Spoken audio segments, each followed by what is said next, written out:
Video चालू किया है मेरा बच्चा तो वीडियो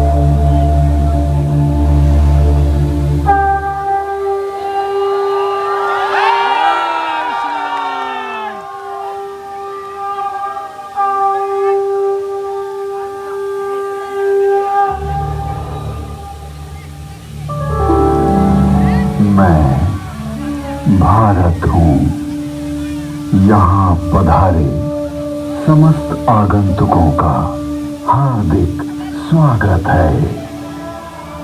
भारत में आदिकाल की विलुप्त हो रही ऋषि परंपरा का पुनरुत्थान की गाथा वेदवन से प्रारंभ करने की चेष्टा की गई है।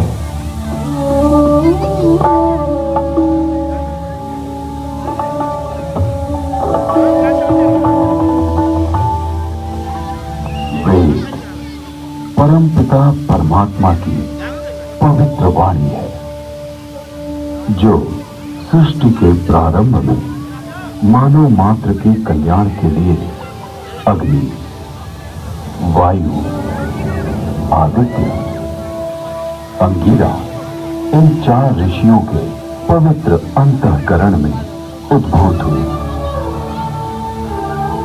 तत्व ज्ञान की दृष्टि से वेद एक है, किंतु विषय विभाग की दृष्टि से इसे 4 भागों में बांटा गया है। ऋग्वेद, यजुर्वेद, सामवेद और अथर्ववेद। ऋग्वेद में ज्ञान का विषय, यजुर्वेद में कर्म का विषय, सामवेद में उपासना का विषय और अथर्ववेद में विज्ञान का विषय है। विश्व साहित्य का प्राचीनतम ग्रंथ वेद है। मानव जाति के प्राचीनतम ग्रंथ होने के कारण उस समय की सभ्यता, संस्कृति, आचार विचार और कर्तव्य आदि को जानने का स्रोत वेद है। भारतीय दर्शन, साहित्य, ललित कला, संगीत, ज्योतिष, ज्ञान विज्ञान वेदों में है। वस्तुतः वेद संसार के समस्त पदार्थों का बोध कराते हैं। वेद के भाष्यकार आचार्य सायर कहते हैं, इष्ट की प्राप्ति एवं अनिष्ट के परिहार के अलौकिक उपाय को बतलाने वाले ग्रंथ वेद हैं। सबके द्वारा पूजनीय और यजनीय परमात्मा से ऋग्वेद, यजुर्वेद, सामवेद और अथर्ववेद प्रकट हुए हैं।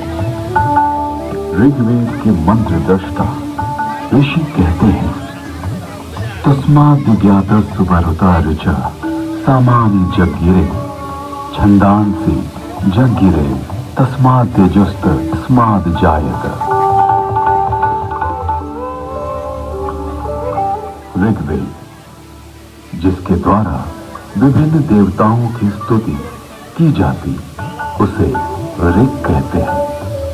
ऋच्यते स्तूयते अन्या इति ऋग।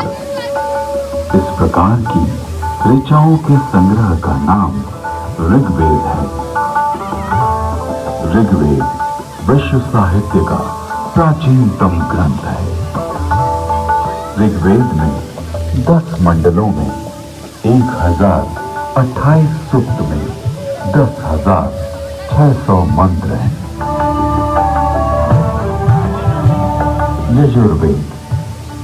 यजुर्वेद में कर्मकांड का प्राधान्य है, जिसकी समाप्ति अनियत अक्षरों वाली है अथवा जो गद्यमय है, उसे यजुष कहते हैं। अनियताक्षरावसानो यजुर। यजुर्वेद के 2 भाग हैं, शुक्ल यजुर्वेद एवं कृष्ण यजुर्वेद। शुक्ल यजुर्वेद में 40 अध्यायों में 1975 मंत्र हैं। कृष्ण यजुर्वेद गद्यात्मक है। सामवेद। गीति ही साम है। गीतेषु समाख्या। संगीत का मूल उद्गम सामवेद है। सामवेद के 2 भाग हैं, पूर्वार्जित एवं उत्तरार्जित। सामवेद में 1875 मंत्र हैं। अथर्ववेद। अभिचार मंत्रों का ज्ञान अथर्ववेद में है। इसमें आयुर्वेद का विस्तृत विवेचन हुआ है।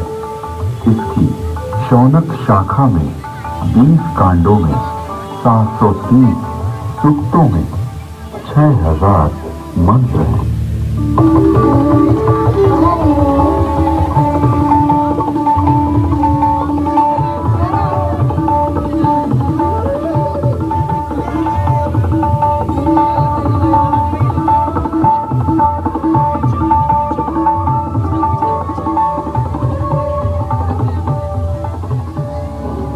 प्राचीन काल में वेद श्रुति परंपरा से अक्षुण्ण रहे। वैदिक ऋषियों ने वेदों को कंठस्थ किया और अपने शिष्यों को इसका श्रवण कराया। शिष्यों ने सुनकर वेदों को कंठस्थ किया और उन्होंने अपने शिष्यों को सुनाकर कंठस्थ कराया। इस प्रकार श्रुति परंपरा से वेद अक्षुण्ण बने रहे। वेदों में किसी भी प्रकार की मिलावट न हो सके, इसके लिए वैदिक ऋषियों ने विकृति पाठों का निर्माण किया। वेदों में मंत्र दृष्टा ऋषियों का उल्लेख है, जिन्होंने मंत्रों का साक्षात्कार किया। इस परंपरा में सप्त ऋषियों का विशेष महत्व बतलाया गया है। सप्त ऋषियों का वैशिष्ट्य उपनिषद एवं पुराणों में मिलता है। ये 7 ऋषि हैं: वशिष्ठ, विश्वामित्र, जमदग्नि, भारद्वाज, अत्रि, गौतम, अगस्त्य। वेदों में अनेक ऋषिकाओं का भी उल्लेख है। इन ऋषियों की परंपरा का अनुपालन करने वाले ऋषियों ने भी इन्हीं नामों को धारण किया।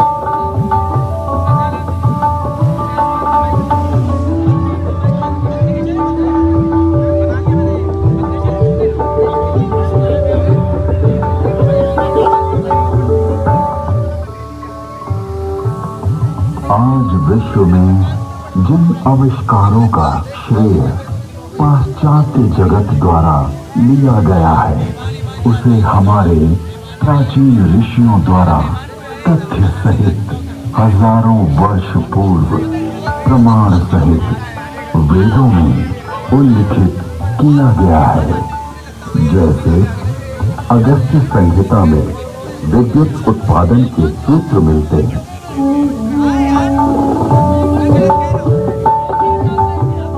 एक मिट्टी का पात्र लें, उसमें ताम्र पट्टिका कॉपर शीट डालें तथा शिखग्रीवा कॉपर सल्फेट डालें। फिर बीच में गीली कास्ट पानसु वेट सॉडस्ट लगाएं। ऊपर पारा, मर्क्यूरी तथा 10 लौह जिंक डालें। फिर तारों को मिलाएंगे तो उससे मित्रा वरुण शक्ति इलेक्ट्रिसिटी का उदय होगा। अगस्त्य संहिता में विद्युत का उपयोग इलेक्ट्रोप्लेटिंग के लिए करने का भी विवरण मिलता है।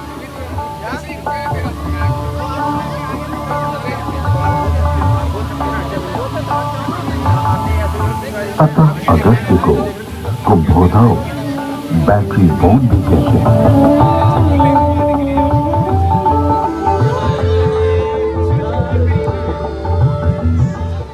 तो कुंभों उपरोक्त प्रकार से बने तथा श्रृंखला में जोड़े गए 100 सेनों की शक्ति का पानी पर प्रयोग करेंगे तो पानी अपने रूप को बदलकर प्राणवायु, ऑक्सीजन तथा उदान वायु, हाइड्रोजन में परिवर्तित हो जाएगा।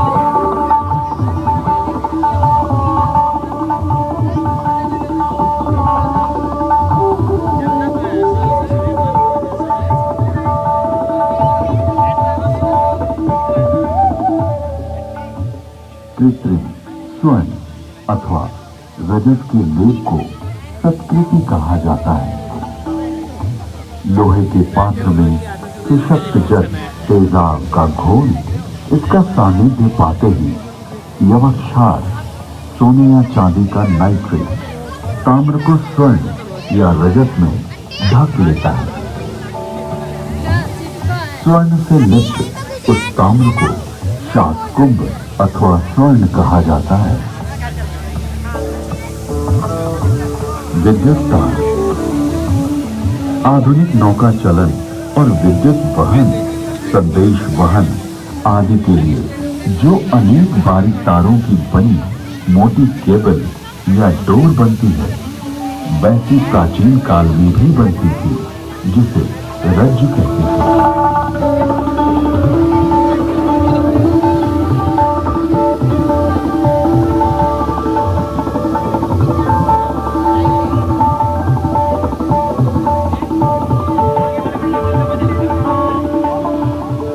तारों का सूत्र बनता है। 9 सूत्रों का एक गुण, 9 गुणों का एक पाश, 9 पाशों से एक रश्मि और 9, 8, 7 या 6 रज्जु रश्मि मिलाकर एक रज्जु बनती है। आकाश में उड़ने वाले गर्म गुब्बारे। इसके अलावा अगस्त्य मुनि ने गुब्बारों को आकाश में उड़ाने और विमान को संचालित करने की तकनीक का भी उल्लेख किया है।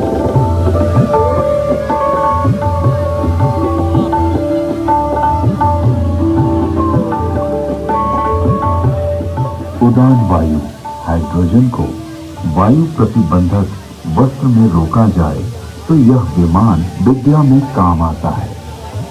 यानी वस्त्र में हाइड्रोजन पक्का बांध दिया जाए तो उसमें आकाश में उड़ा जा सकता है।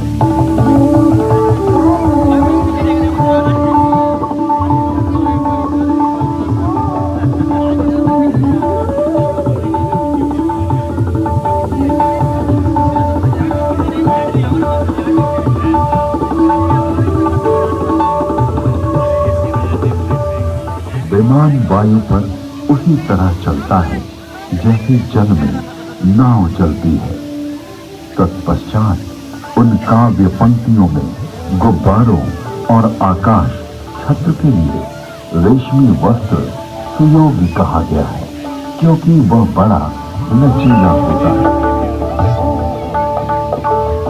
वायु पूर्ण वस्त्र प्राचीन काल में ऐसा वस्त्र बनता था जिसमें वायु भरी जा सकती थी। इस वस्त्र को बनाने की निम्न विधि अगस्त्य संहिता में है।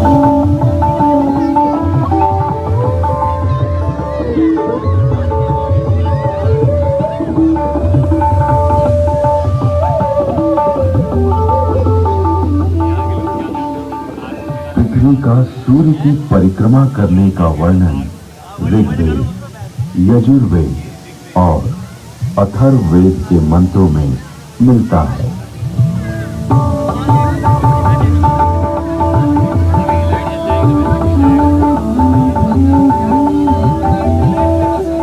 यह पृथ्वी घूमती है, अपनी माता अंतरिक्ष के सामने रहते हुए सूर्य रूपी पिता की परिक्रमा करती है।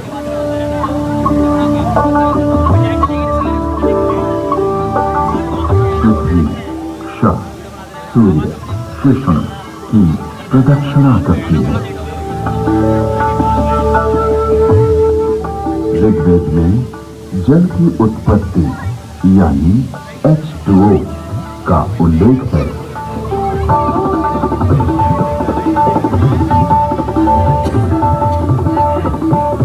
जल की प्राप्ति के लिए मैं पवित्र ऊर्जा एनर्जी वाले मित्र ऑक्सीजन और दोषों को नष्ट करने वाले वरुण हाइड्रोजन को ग्रहण करता हूँ। यजुर्वेद में सूर्य में उच्च जल तत्व यानी हीलियम का संकेत किया गया है।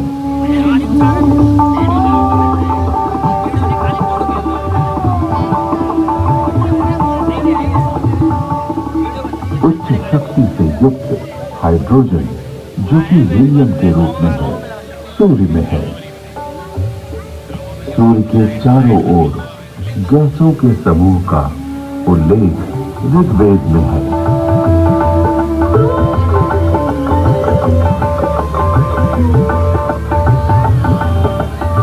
ऋग्वेद में ही सूर्य की गति और प्रकाशक होने का वर्णन है।